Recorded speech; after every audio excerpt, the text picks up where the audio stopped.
കണ്ടിടും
ഞങ്ങളും ക്രൂശിക്കപ്പെട്ട ക്രിസ്തുവിനെ പ്രസംഗിക്കുന്നു. ദൈവ തിരുനാമത്തിന് മഹത്വം ഉണ്ടാകട്ടെ. ദൈവത്തിന് സ്തോത്രം. രൂത്തിൻ്റെ പുസ്തകം 1-ാം അധ്യായം 20-21 വാക്യങ്ങൾ നമുക്ക് വായിച്ച് കേൾക്കാം. അവൾ അവരോട് പറഞ്ഞത്, നൊവോമി എന്നല്ല മാറ എന്നെ വിളിപ്പീൻ. സർവശക്തൻ എന്നോട് ഏറ്റവും കയ്പായുള്ളത് പ്രവർത്തിച്ചിരിക്കുന്നു. നിറഞ്ഞവളായി ഞാൻ പോയി, ഒഴിഞ്ഞവളായി യഹോവ എന്നെ മടക്കി വരുത്തിയിരിക്കുന്നു. യഹോവ എനിക്ക് വിരോധമായി സാക്ഷീകരിക്കുകയും സർവശക്തൻ എന്നെ ദുഃഖിപ്പിക്കുകയും ചെയ്തിരിക്കെ നിങ്ങളെന്നെ നൊവോമി എന്ന് വിളിക്കുന്നതെന്ത്? നവമി വൃദ്ധയായ ഒരു വിധവയാണ്. നവമി 10 വർഷത്തോളം മോവാബിൽ പോയി താമസിച്ച ഒരു സ്ത്രീയാണ്. ആ കാലങ്ങൾ നഷ്ടത്തിൻ്റെ കാലങ്ങളായിരുന്നെന്ന് കഴിഞ്ഞ പ്രസംഗത്തിൽ നാം കേട്ടതാണ്. ആ 10 വർഷവും വാസ്തവത്തിൽ നവമിയുടെ ജീവിതത്തിൽ പാഴായിപ്പോയ കാലങ്ങളാണ്. എന്നാൽ നവമി 10 വർഷത്തിന് ശേഷം മോവാബിൽ നിന്ന് തിരികെ പോന്നു. പോകുമ്പോൾ ഭർത്താവും 2 ആൺമക്കളും കൂടെയുണ്ട്. എന്നാൽ ഇപ്പോൾ തിരിച്ചു വരുമ്പോൾ നവമി ഒരു വിധവയാണ്. ആൺമക്കൾ 2 പേരും മരിച്ചു പോവുകയും ചെയ്തു. ദുഃഖത്തിൻ്റെ പ്രതീകമായിട്ടാണ് നവമി വരുന്നത്. ദുരിതം പേറുന്നവളായി വരികയാണ്.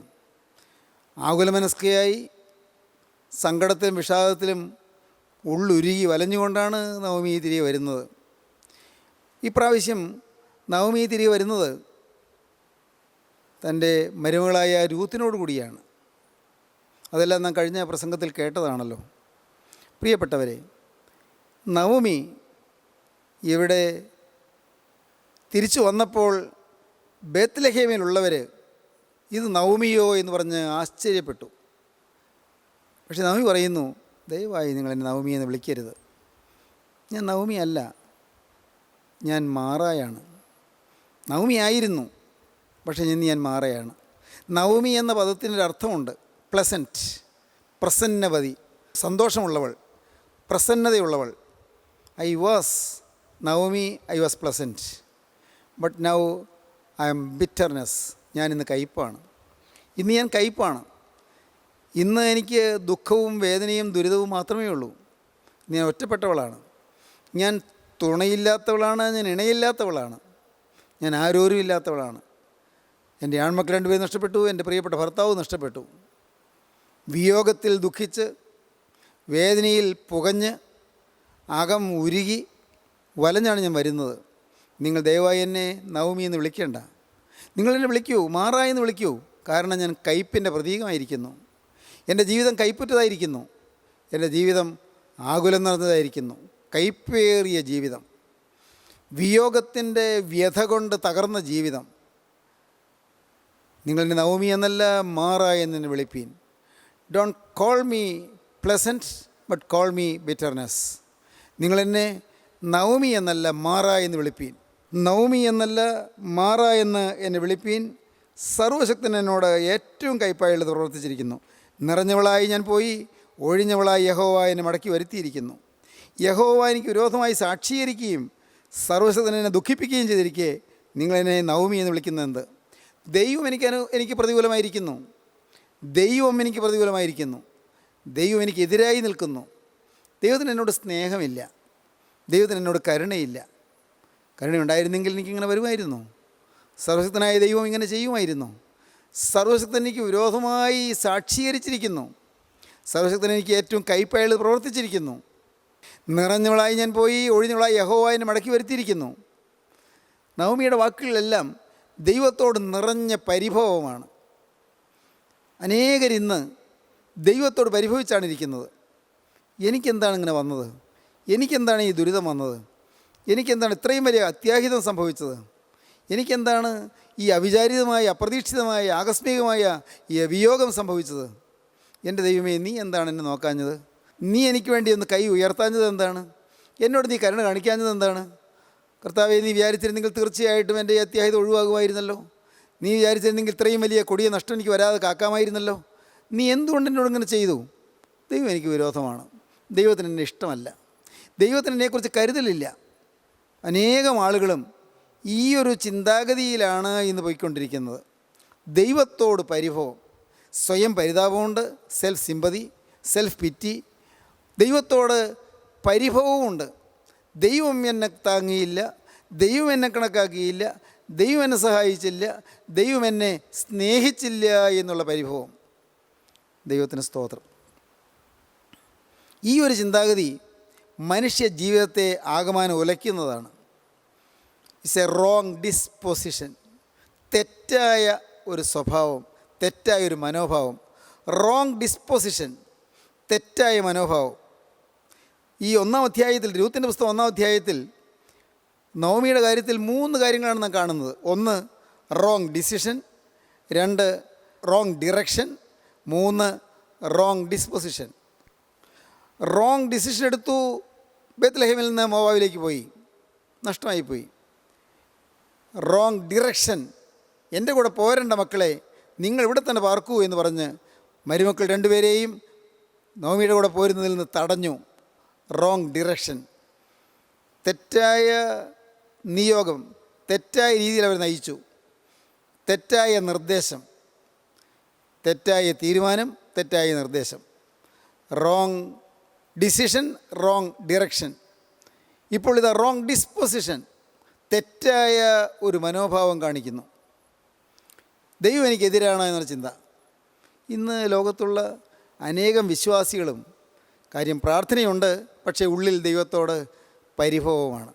നമസ്കാരങ്ങളുണ്ട്, പള്ളിയുണ്ട്, ആരാധനയുണ്ട്, പുറമേയുള്ളതായ ആത്മീയ പ്രവർത്തനങ്ങളുണ്ട്, എല്ലാ രംഗത്തും കാണാം. പക്ഷേ ഉള്ളിൽ എന്നോട് ദൈവത്തിന് സ്നേഹമില്ല, എന്നെ ദൈവം കരുതിയില്ല എന്നുള്ള ചിന്ത. പ്രിയപ്പെട്ടവർ, ഇങ്ങനെയല്ലേ ഇന്ന് പലരുടെയും ഹൃദയത്തിൽ? നിങ്ങൾ ചിന്തിക്കൂ, നിങ്ങൾക്ക് ഏതെങ്കിലും കാര്യത്തിൽ ദൈവത്തോട് പരിഭവമുണ്ടോ? Wrong disposition. നിറഞ്ഞവളായി ഞാൻ പോയി, ഒഴിഞ്ഞവളായി യഹോവ എന്നെ മടക്കി വരുത്തിയിരിക്കുന്നു. സത്യമാണത്. നിറഞ്ഞവളായിട്ടാണ് പോയത്. ഭർത്താവും വീരന്മാരായ 2 മക്കളും. എന്തൊരു നിറവായിരുന്നു ആ വീട്, എന്തൊരു ഐശ്വര്യമായിരുന്നു, എന്തൊരു സമൃദ്ധിയായിരുന്നു, എന്തൊരു ആഹ്ലാദമായിരുന്നു, ആനന്ദം അലതല്ലുന്നൊരു ഭവനം. ഇന്ന് ഈ വാക്കുകളെ കേൾക്കുന്ന അനേകം പേരുടെ ജീവിതത്തിൽ ഒരു സമയത്തുണ്ടായിരുന്ന നിറവ് നഷ്ടപ്പെട്ട്, സമൃദ്ധി നഷ്ടപ്പെട്ട്, ഐശ്വര്യം നഷ്ടപ്പെട്ട്, സമാധാനം നഷ്ടപ്പെട്ട്, ആരോഗ്യം നഷ്ടപ്പെട്ട്, സുഖ സൗകര്യങ്ങൾ നഷ്ടപ്പെട്ട് ഇന്ന് വിഷാദത്തിൽ കഴിയുകയല്ലയോ? ദൈവത്തിന് സ്തോത്രം. നഷ്ടങ്ങളുടെ കണക്ക്. നിറഞ്ഞവളായി ഞാൻ പോയി, ഒഴിഞ്ഞവളായി യഹോവ എന്നെ മടക്കി വരുത്തിയിരിക്കുന്നു. നഷ്ടത്തിൻ്റെ കണക്കും പേറി സ്വയം പരിദേവനം ചെയ്തുകൊണ്ട്, സ്വയം പരിതപിച്ചുകൊണ്ട്, ദൈവത്തിൽ കുറ്റം ആരോപിച്ചുകൊണ്ട് കഴിയുന്ന മനുഷ്യൻ. ദൈവത്തിന് സ്തോത്രം. ഞാൻ എൻ്റെ ജീവിതത്തിലെ കാര്യങ്ങൾ നിങ്ങളോട് പറഞ്ഞിട്ടുണ്ടല്ലോ. എൻ്റെ അമ്മ 30-ാമത്തെ വയസ്സിൽ വിധവയായി എന്ന് ഞാൻ പറഞ്ഞിട്ടുണ്ടല്ലോ. ഞാൻ 1 വയസ്സിൽ അപ്പനില്ലാത്തവനായി. 1 വയസ്സും 11 ദിവസമേ ഉള്ളൂ എൻ്റെ അപ്പം മരിക്കുമ്പോൾ. എനിക്ക് 1 വയസ്സും 11 ദിവസവും. അപ്പനെ വന്ന് 33 വയസ്സാണ്. 33 വയസ്സിൽ അപ്പൻ ഈ ലോകത്തോട് യാത്ര പറഞ്ഞു. അമ്മ ഇരുന്ന് കരഞ്ഞ് പറയാറുണ്ട്, എങ്കിലും ദൈവം എന്നോട് എന്താണ് ഇങ്ങനെ ചെയ്തത്? ഞാൻ എന്ത് മഹാഭാവം ചെയ്തിട്ടാണ് കർത്താവേ നീ എന്നോട് ഇങ്ങനെ ചെയ്തത്?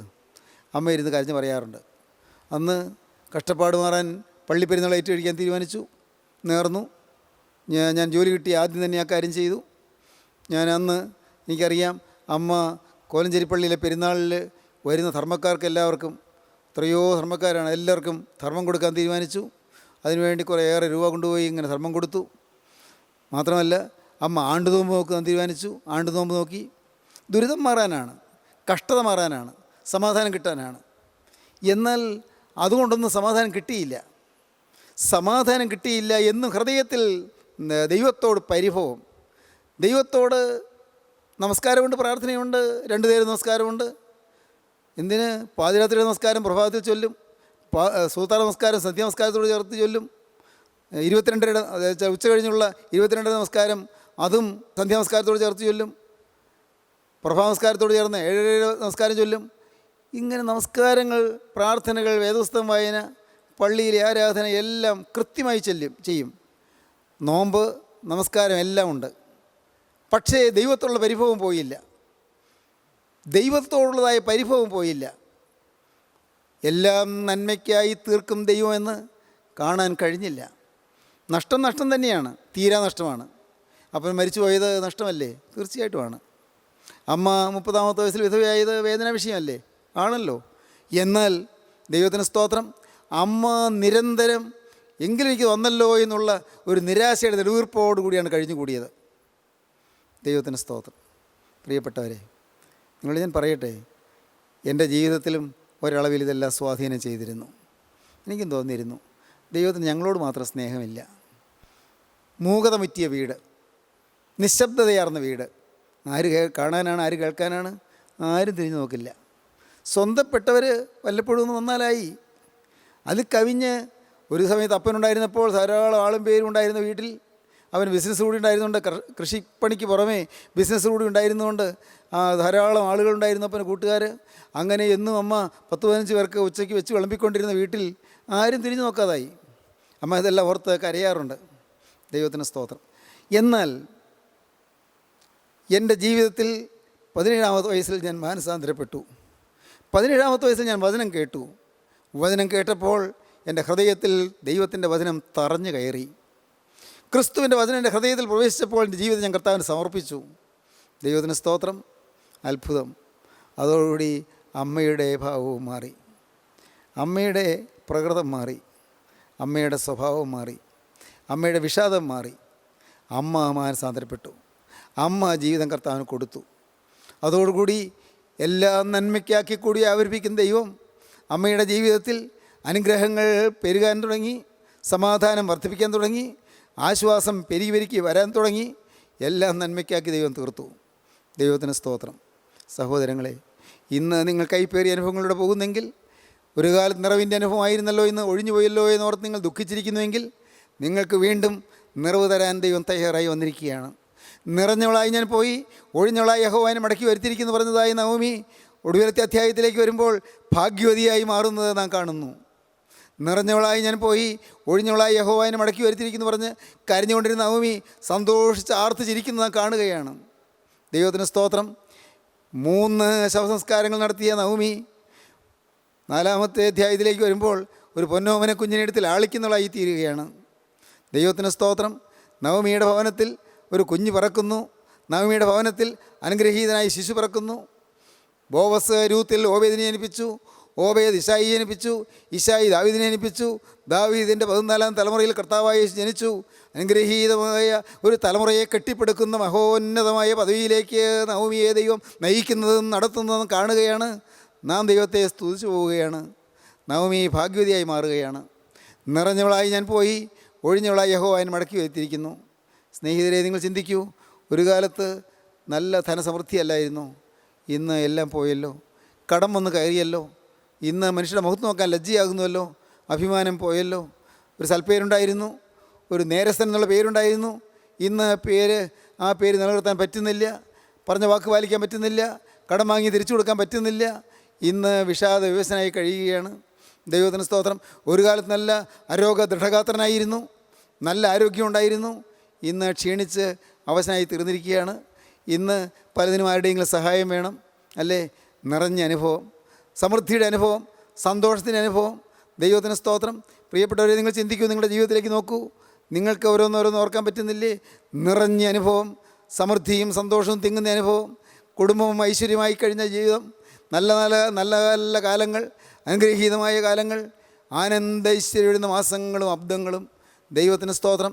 ആനന്ദൈശ്വര്യമെഴുന്ന മാസങ്ങളും അബ്ദങ്ങളും, ആനന്ദവും ഐശ്വര്യമുള്ളതായ മാസങ്ങളും ആണ്ടുകളും. ദൈവത്തിന് സ്തോത്രം.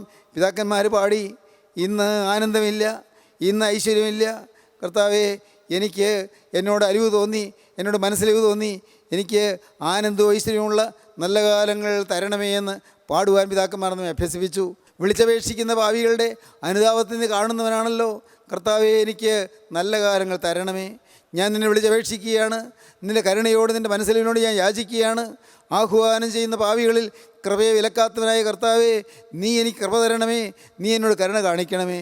കർത്താവേ, ആനന്ദവും ഐശ്വര്യമുള്ള മാസങ്ങളും അബ്ദങ്ങളും എനിക്ക് ലഭിക്കുന്നതിന് തടസ്സമായി സാത്താൻ വിലങ്ങി നിൽക്കുന്നു. അവൻ വിരുദ്ധനായി നിൽക്കുന്നു. അവൻ നശിപ്പിക്കാൻ വേണ്ടി നിൽക്കുന്നു. അറുപ്പാനും മുടിപ്പാനും മോഷ്ടിപ്പാനുമുള്ള പൈശാചിക ശക്തി എന്നെ താടിക്കുന്നു, എന്നെ പ്രഹരിക്കുന്നു, എന്നെ അടിക്കുന്നു, എന്നെ ദണ്ഡിപ്പിക്കുന്നു. അവൻ്റെ ബാധകൾ എന്നെ അലട്ടുന്നു, എൻ്റെ ബന്ധനങ്ങൾ എന്നെ ഉലയ്ക്കുന്നു. നാഥ, എൻ്റെ ദൈവമേ, നീ എൻ്റെ മേൽ നിന്ന് പൈശാചിക മാറ്റി തരണമേ. നിൻ്റെ ജയമുള്ള സ്ലീവായുടെ അത്ഭുത കൃപയാലും ശക്തിയാലും പൈശാചികനെ നീ വിധ്വംസിച്ചകറ്റണമേ, ശാസിച്ച് ഫൽസിച്ചകറ്റണമേ. അങ്ങനെ എനിക്ക് മോചനം തരണമേ. ഐശ്വര്യം എഴുതുന്ന മാസങ്ങളും ആണ്ടുകളും എനിക്ക് തരണമേ. അങ്ങനെയാണ് നാം പ്രാർത്ഥിക്കുന്നത്. ദൈവത്തിന് സ്തോത്രം. സഹോദരങ്ങളെ, നമുക്ക് ഇതെല്ലാം പ്രാർത്ഥിക്കാൻ അറിയാം, ഇതെല്ലാം പാടാൻ അറിയാം. എന്നാൽ ഇന്ന് പൈശാചികൻ്റെ ഉപദ്രവങ്ങളേറ്റ് പിടയുന്നവരാരെല്ലാം ഈ വാക്കുകളെ കേൾക്കുന്നുണ്ട്. കുടുംബത്തിൽ ദുഷ്ടപിശാച് കെണികൾ വെച്ചിരിക്കുന്നു. മക്കൾ നാനാവിധമായി പോകുന്നു. മക്കൾ ഐശ്വര്യം നഷ്ടപ്പെട്ടവരായി തീരുന്നു. അവർ കഞ്ചാവിന് മയക്കുമരുന്നിന് അടിമകളായി തീരുന്നു. അവർ പഠിത്തം ഉപേക്ഷിച്ചിരിക്കുന്നു. അവർക്ക് പഠിക്കാൻ തോന്നുന്നില്ല. അവർ ടി വിയുടെ മുമ്പിൽ നിന്ന് മാറുകയില്ല. അവർ മ്ലേച്ഛ ചിത്രങ്ങൾ വിട്ട് മാറുകയില്ല. അവർ ഇൻ്റർനെറ്റിൽ കടന്ന് അരുതാത്ത സൈറ്റിൽ പോകുന്നു. അവർ ചില മിസ്ഡ് കോളുടെ പിന്നാലെ പോയി അവൾ ചില പെൺകുട്ടികളുടെ വലയിൽ പെടുന്നു, അല്ലെങ്കിൽ ആൺകുട്ടികളുടെ വലയിൽ പെടുന്നു. ദൈവത്തിന് സ്തോത്രം. മക്കൾ നശിച്ചുകൊണ്ടിരിക്കുന്നു. പ്രിയപ്പെട്ടവരെ, ചില പ്രണയക്കുരുക്കുകളിൽ, ചില പ്രേമത്തിൻ്റെ ബന്ധനങ്ങളിൽപ്പെട്ട് അനേക യുവാക്കന്മാർ തകരുന്നു, നശിക്കുന്നു. ചിലർ റാഗ് ചെയ്ത് ശാപം വലിച്ചു വയ്ക്കുന്നു. പാവപ്പെട്ട ജൂനിയർ സ്റ്റുഡൻസിനെ റാഗ് ചെയ്ത് തീരാത്ത ശാപം മക്കളുടെ മക്കൾക്ക് വാങ്ങിക്കൂട്ടുന്നു. എൻ്റെ ദൈവമേ, എന്തു വേണ്ടു? എൻ്റെ മോൻ ഇങ്ങനെ ആയിപ്പോയല്ലോ, എൻ്റെ മോൾ ഇങ്ങനെ ആയിപ്പോയല്ലോ. ഇത്ര കാലം ഞാൻ ഈ പ്രായം വരെയും എൻ്റെ കുഞ്ഞിനെ ഓമനിച്ച് ലാളിച്ച് വളർത്തി. പക്ഷേ ഇപ്പോൾ എൻ്റെ കർത്താവേ, ഒരാഴ്ച മാത്രം പരിചയമുള്ള ഒരു മിസ്ഡ് കോൾ കൊണ്ട് മാത്രം പരിചയപ്പെട്ട ഒരു ചെറുപ്പക്കാരൻ്റെ കൂടെ ഇറങ്ങിപ്പോകാൻ ഈ മോൾക്ക് തോന്നുന്നല്ലോ. എൻ്റെ കർത്താവേ, എൻ്റെ മോൾക്ക് എന്ത് പറ്റി? കർത്താവേ, എനിക്ക് നിറഞ്ഞ അനുഭവം ഉണ്ടായിരുന്നു, പക്ഷേ ഇന്ന് ഞാൻ ഒഴിഞ്ഞുകളായി തീർന്നിരിക്കുന്നു. നിറവുണ്ടായിരുന്നു, കുടുംബത്തിൽ സ്നേഹമുണ്ടായിരുന്നു, കുടുംബത്തിൽ ഐശ്വര്യം ഉണ്ടായിരുന്നു, മദ്യത്തിന് വേണ്ടി പൈസ മുടക്കുന്നില്ലായിരുന്നു. എൻ്റെ കർത്താവേ, എല്ലാം കുടിച്ച് മുടിച്ചല്ലോ കർത്താവേ, വിറ്റ് തീർത്തല്ലോ, എല്ലാം മുടിച്ച് നശിപ്പിച്ചു കൊണ്ടിരിക്കുന്നല്ലോ. എൻ്റെ മക്കളുടെ ഭാവി എന്ത്? എൻ്റെ ഭർത്താവ് ഇങ്ങനെ ആയിപ്പോയല്ലോ. നിരന്തരം കുടിച്ചു വന്ന് ഉപദ്രവിക്കുന്നു. കുടിക്കാത്തപ്പോൾ നല്ല സുബോധമാണ്, നല്ല മനുഷ്യനാണ്, നല്ല സ്നേഹമാണ്. കുടിച്ചു കഴിയുമ്പോൾ സുബോധം നഷ്ടപ്പെട്ടതുപോലെയാണ്. എന്നെ സംശയമാണ്, എന്നെ കഠിനമായി ഉപദ്രവിക്കുന്നു. എൻ്റെ കർത്താവേ, എനിക്കൊരു സമാധാനമില്ലല്ലോ. മനസ്സ് വലയുന്നു. ആനന്ദ ഐശ്വര്യം എഴുതുന്ന മാസങ്ങളും ആണ്ടുകളും എനിക്ക് തരണമേ. ദൈവത്തിന് സ്തോത്രം. നിറഞ്ഞവളായി ഞാൻ പോയി, ഒഴിഞ്ഞവളായി യഹോവ എന്നെ മടക്കി വരുത്തിയിരിക്കുന്നു.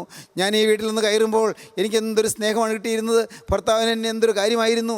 എന്നാൽ ഈയിടെയായി അദ്ദേഹത്തിൻ്റെ സ്നേഹം വേറെ എങ്ങോട്ടോ പോവുകയാണ്, വേറെ എങ്ങോട്ടോ ചാലുമാറി ഒഴുകുകയാണ്. എൻ്റെ കർത്താവേ, അദ്ദേഹത്തിന് ഇപ്പോൾ എന്നോട് സ്നേഹമില്ല. അദ്ദേഹത്തിൻ്റെ ഹൃദയം വേറെ ഏതോ ഒരു സ്ത്രീയിലേക്ക് ആകർഷിക്കപ്പെടുകയാണ്. എൻ്റെ ദൈവമേ, എനിക്ക് ഈ വിധി വന്നല്ലോ. അനേകർ ദുഃഖത്തോട് കഴിയുന്നു. നിറഞ്ഞവളായി ഞാൻ പോയി, ഒഴിഞ്ഞവളായി യഹോവ എന്നെ മടക്കി വരുത്തിയിരിക്കുന്നു. ദൈവത്തിന് സ്തോത്രം. സഹോദരങ്ങളെ, നിറവിൻ്റെ കാലങ്ങൾ നഷ്ടപ്പെട്ട് ഒഴിഞ്ഞ കാലങ്ങളായി അലഞ്ഞുലഞ്ഞു അലയുന്ന അനേകം ഹൃദയങ്ങളോട് ദൈവത്തിൻ്റെ പരിശുദ്ധാത്മാവ് ഇപ്പോൾ ഹൃദ്യമായി സംസാരിക്കുകയാണ്. മകളെ, നീ എഴുന്നേൽക്കുക. മകനെ, നീ എഴുന്നേൽക്കുക. നിരാശ വിട്ട് എഴുന്നേൽക്കുക. ആത്മഹത്യാ പ്രവണതകൾ മാറ്റിക്കൊള്ളൂ. നീ മരിക്കേണ്ട ആവശ്യമില്ല. നീ സ്വയം നശിക്കേണ്ട ആവശ്യമില്ല. നിനക്കൊരു നല്ല കാലമുണ്ട്, നിനക്കൊരു ഭാവിയുണ്ട്. നിന്നെക്കുറിച്ച് ഇനിയും ആശയ്ക്ക് വകയുണ്ട്. ദൈവത്തിൻ്റെ വചനം പറയുന്നു, നിൻ്റെ ഭാവിയെക്കുറിച്ച് ഇനിയും പ്രത്യാശയുണ്ട്. യിരെമ്യാ പ്രവാചകൻ അങ്ങനെയാണ് പറയുന്നത്. യിരെമ്യാ പ്രവാചകൻ്റെ പുസ്തകം 31-ാം അധ്യായം 17-ാം വാക്യം നമുക്ക് വായിക്കാം. 31-ാം അധ്യായം 17-ാം വാക്യം. നിന്റെ ഭാവിയെക്കുറിച്ച് പ്രത്യാശയുണ്ട്. നിന്റെ മക്കൾ തങ്ങളുടെ ദേശത്തേക്ക് മടങ്ങി വരുമെന്ന് യഹോവയുടെ അരുളപ്പാട്. മടങ്ങി വരും എന്ന് യഹോവയുടെ അരുളപ്പാട്. നിന്റെ മക്കൾ മടങ്ങി വരും. മകനെ, നിന്റെ മക്കൾ മടങ്ങി വരും. മകളെ, നിന്റെ മക്കൾ മടങ്ങി വരും. നിന്റെ ഭാവിയെക്കുറിച്ച് പ്രത്യാശയുണ്ട്. നീ നിരാശപ്പെടേണ്ട. നിൻ്റെ മക്കൾ മടങ്ങി വരും. നിൻ്റെ പ്രിയപ്പെട്ടവരിൽ നിന്ന് ശത്രുപാളയത്തിലായിപ്പോയി. ദുഷ്ടൻ അവരെ റാഞ്ചി കൊണ്ടുപോയി. ദുഷ്ടപിശാച് അവരെ റാഞ്ചി കൊണ്ടുപോയി ബന്ധിച്ചിട്ടിരിക്കുന്നു. എന്നാൽ നിൻ്റെ മക്കൾ ബന്ധനം വിടർത്തി. അവർ മടങ്ങി വരും. ഞാൻ അവരുടെ ബന്ധനങ്ങൾ വിടർത്തും. അവരുടെ ബന്ധനങ്ങൾ ഞാൻ അഴിച്ചു മാറ്റും. അവരുടെ ബാധകൾ ഞാൻ മാറ്റും. പൈശാചിക ബാധകൾ മാറ്റി അവരെ ഞാൻ കൊണ്ടുവരും. ദൈവത്തിന് സ്തോത്രം. 31-ാം അധ്യായം 2-ാം വാക്യം നമുക്ക് വായിക്കാം. യഹോവ ഇപ്രകാരം അരുളി ചെയ്യുന്നു, വാളിന് തെറ്റി ശേഷിച്ച ജനം മരുഭൂമിയിൽ കൃപ കണ്ടെത്തി. വാളിന് തെറ്റിശേഷിച്ച ജനം മരുഭൂമിയിൽ കൃപ കണ്ടെത്തി. ഞാൻ ഇസ്രായേലിന് വിശ്രാമം വരുത്തുവാൻ പോകുന്നു. ഞാൻ നിങ്ങൾക്ക് ആശ്വാസം തരാൻ പോകുന്നു. ഞാൻ ഇസ്രായേലിന് വിശ്രാമം വരുത്തുവാൻ പോകുന്നു. യഹോവ ദൂരത്തു നിന്ന് എനിക്ക് പ്രത്യക്ഷനായി അരുളി ചെയ്തത്. യഹോവ ദൂരത്തു നിന്ന് എനിക്ക് പ്രത്യക്ഷനായി അരുളി ചെയ്തത്. നിത്യസ്നേഹം കൊണ്ട് ഞാൻ നിന്നെ സ്നേഹിച്ചിരിക്കുന്നു. ദൈവത്തിന് സ്തോത്രം. ദൈവത്തിന് വചനം കേൾക്കൂ. നിത്യസ്നേഹം കൊണ്ട് ഞാൻ നിന്നെ സ്നേഹിച്ചിരിക്കുന്നു. അതുകൊണ്ട് ഞാൻ നിനക്ക് ദയ ദീർഘമാക്കിയിരിക്കുന്നു. ഞാൻ നിനക്ക് ദയ ദീർഘമാക്കിയിരിക്കുന്നു. നിന്നോടുള്ള എൻ്റെ ദയ ദീർഘമാക്കിയിരിക്കുന്നു. ഇസ്രായേൽ കന്യകയെ ഞാൻ നിനക്ക് വീണ്ടും അഭിവൃദ്ധി വരുത്തുകയും. മോളെ, ഞാൻ നിനക്ക് വീണ്ടും അഭിവൃദ്ധി വരുത്താം. മോനെ, ഞാൻ നിനക്ക് വീണ്ടും അഭിവൃദ്ധി വരുത്താം. ഇസ്രായേൽ കന്യകയെ ഞാൻ നിനക്ക് വീണ്ടും അഭിവൃദ്ധി വരുത്തുകയും നീ അഭിവൃദ്ധി പ്രാപിക്കുകയും ചെയ്യും. നീ അഭിവൃദ്ധി പ്രാപിക്കുകയും ചെയ്യും. നീ ഇനിയും ചേലോടെ തപ്പെടുത്തുകൊണ്ട് സന്തോഷിച്ച് നൃത്തം ചെയ്യുന്നവരുടെ നിരയിൽ പുറപ്പെടും. ഇനിയും നീ സന്തോഷിച്ച് നൃത്തം ചെയ്തവരുടെ നിരയിൽ പുറപ്പെടും. നീ സന്തോഷിക്കും, നീ നൃത്തം ചെയ്യും, നീ തപ്പെടുക്കും, നീ കിന്നരമെടുക്കും, നീ വാദ്യോപകരണങ്ങളുമായി സന്തോഷത്തോടെ സ്തുതിയും സ്തോത്രവും പ്രഭയും പുകഴ്ചയും മാഞ്ഞു പോകാത്ത നല്ല ഉന്നതിയും സദാ നേരം ഇടപെടാതെ കരയറ്റുവാൻ യോഗ്യനായി തീരും. നിനക്ക് അനുഗ്രഹകാലങ്ങൾ ലഭിക്കും. നിന്റെ ക്ഷീണം മാറും, നിന്റെ വാട്ടം മാറും, നീ അനുഗ്രഹീതനായി തീരും. ദൈവത്തിന് സ്തോത്രം. അതാണ് വീണ്ടും പറയുന്നത് 31 അധ്യായം 16 വാക്യം. യഹോവ ഇപ്രകാരം അരുളി ചെയ്യുന്നു. യഹോവ ഇപ്രകാരം അരുളി ചെയ്യുന്നു. കരയാതെ നിന്റെ ശബ്ദവും. നീ കരയണ്ട, ഇനി കരയേണ്ട ആവശ്യമില്ല. കരയാതെ നിന്റെ ശബ്ദവും, കണ്ണുനീർ വാർക്കാതെ നിന്റെ കണ്ണും അടക്കിക്കൊള്ളുക. കണ്ണുനീർ വാർക്കാതെ നിന്റെ കണ്ണും അടക്കിക്കൊള്ളുക. നിന്റെ പ്രവൃത്തിക്ക് പ്രതിഫലമുണ്ടാകും. നിന്റെ പ്രവൃത്തിക്ക് പ്രതിഫലമുണ്ടാകും. യിരെമ്യാവിന്റെ പുസ്തകം 29 അധ്യായം 11 വാക്യം വായിക്കൂ. നിങ്ങൾ പ്രത്യാശിക്കുന്ന ശുഭഭാവി വരുവാൻ തക്കവണ്ണം. നിങ്ങൾ കാത്തിരിക്കുന്ന ശുഭഭാവി വരുവാൻ തക്കവണ്ണം ഞാൻ നിങ്ങളെക്കുറിച്ച് നിരൂപിക്കുന്ന നിരൂപണങ്ങൾ ഇന്നവ എന്ന് ഞാൻ അറിയുന്നു. എനിക്ക് നിങ്ങളെക്കുറിച്ച് ചില നല്ല സ്കീംസ് ഉണ്ട്. I have certain definite and specific plans on you. നിങ്ങളെക്കുറിച്ച് എനിക്ക് ചില സ്പെസിഫിക് പ്ലാൻസ് ഉണ്ട്. എനിക്ക് ചില നിരൂപണങ്ങളുണ്ട്. നിങ്ങൾ പ്രത്യാശിക്കുന്ന ശുഭഭാവി വരുവാൻ തക്കവണ്ണം ഞാൻ നിങ്ങളെക്കുറിച്ച് നിരൂപിക്കുന്ന നിരൂപണങ്ങൾ ഇന്നവ എന്ന് ഞാൻ അറിയുന്നു. അവ തിന്മയ്ക്കല്ല നന്മയ്ക്കത്രയുള്ള നിരൂപണങ്ങളെന്ന് യഹോവയുടെ അരുളപ്പാട്. അവ തിന്മയ്ക്കല്ല നന്മയ്ക്കത്രയുള്ള നിരൂപണങ്ങളെന്ന് യഹോവയുടെ അരുളപ്പാട്. നിങ്ങൾ എന്നോട് അപേക്ഷിച്ച് എൻ്റെ സന്നിധിയിൽ വന്ന് പ്രാർത്ഥിക്കുകയും ഞാൻ നിങ്ങളുടെ പ്രാർത്ഥന കേൾക്കുകയും ചെയ്യും. നിങ്ങൾ എന്നെ അന്വേഷിക്കും. പൂർണ്ണ ഹൃദയത്തോടെ അന്വേഷിക്കുമ്പോൾ നിങ്ങൾ എന്നെ കണ്ടെത്തും. ദൈവത്തിന് സ്തോത്രം. നിറഞ്ഞവളായി ഞാൻ പോയി, ഒഴിഞ്ഞവളായി യഹോവ എന്നെ മടക്കി വരുത്തിയിരിക്കുന്നു. ദൈവത്തിന് സ്തോത്രം. നിങ്ങളെ മടക്കി വരുത്താൻ യേശുക്രിസ്തു നിങ്ങളുടെ അരികിലേക്ക് വന്ന് തിരുവചനത്താൽ നിങ്ങളെ സന്ദർശിക്കുന്നു. ഈ വചനം നിങ്ങളെ ഉണർത്തട്ടെ. ഈ വചനം നിങ്ങൾക്ക് ചൈതന്യം പകരട്ടെ. ഈ വചനം നിങ്ങളെല്ലാവരെയും അനുഗ്രഹിക്കട്ടെ. നല്ല കാലങ്ങൾ നിങ്ങൾക്ക് തരട്ടെ. നിങ്ങളുടെ ബാധകൾ മാറട്ടെ. നിങ്ങളുടെ രോഗങ്ങൾ മാറട്ടെ. നിങ്ങളുടെ ശാപങ്ങൾ മാറട്ടെ. കുടുംബത്തിലേക്ക് ഐശ്വര്യം എരച്ചു വരട്ടെ. നഷ്ടപ്പെട്ടു പോയ പ്രതാപങ്ങൾ മടങ്ങി വരട്ടെ. നഷ്ടപ്പെട്ടു പോയ സൗഭാഗ്യങ്ങൾ മടങ്ങി വരട്ടെ. സന്തോഷകാലങ്ങൾ തിരികെ വരട്ടെ. നൃത്തം ചെയ്യുന്ന കാര്യങ്ങൾ തിരിച്ചു വരട്ടെ. സന്തോഷത്തുള്ളുന്ന കാര്യങ്ങൾ തിരിച്ചു വരട്ടെ. മനുഷ്യ ആക്ഷേപിച്ചാലും മനുഷ്യ തെറ്റിദ്ധരിച്ചാലും എല്ലാം ശരിയായി കാണുന്ന രക്ഷകനായ യേശുക്രിസ്തുവിൻ്റെ തിരുവിലാവിലെ തിരുമുറിവിൽ നിന്ന് ഒഴുകുന്നതായ തിരുരക്തത്താൽ നിങ്ങൾ ശുദ്ധീകരണം പ്രാപിപ്പീൻ. നിങ്ങളുടെ പാപക്ഷമ പ്രാപിപ്പീൻ. പാപങ്ങൾ മോചിച്ചു കിട്ടുവാൻ നിങ്ങൾ കരയുവീൻ, അനുദവിപ്പീൻ.